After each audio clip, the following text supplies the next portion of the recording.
Wa nagkulang og pahimangno si Kapitan Dionisio Ditalia sa Barangay Bacolod mahitungod sa tulo ka personalidad nga nabaybas niadto miaging adlaw nga naila nga sila si Nemesio Alburo, Robin Lee Fernandez og Rodimart Fernandez nga pulos lumulupyo sa Purok Rizal, Barangay Bacolod ning Dakbayan sa Osamis.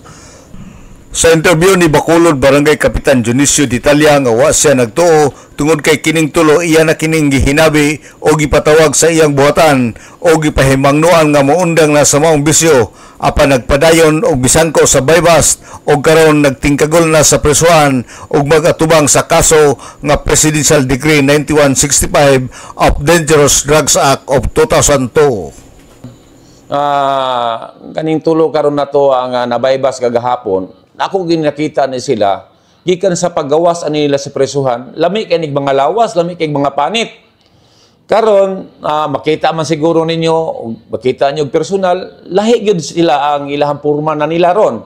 No, nang miyahok ng aping, may makaingon tag nagdaot pero wala man po nagpa-admit. Sa to pa di man po taingon nga ato pong i-prove diretso nga sila nagamit og droga pero base na siguro sa result sa drug test nila.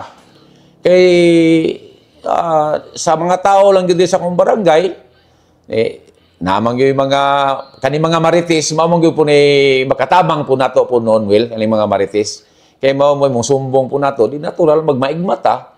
Muna karon pasalamaton po ko kaysa nakita gyud gahapon sa mao panghitabo, di ko katuo nga mahimo nila nga unta kani silang tulo ako na nigitag sa tagsag istorya nga magtinabangay ta sa barangay, kaya nga itong barangay, drug cleared na, katupagay wala pag yung drug cleared, kamulo pa, mga siguro month of January, ako na ni silang gihinabi, nga magpatabang ko, kay para wag yung makasulod sa barangay Bacolod, nga magpayuhot og droga.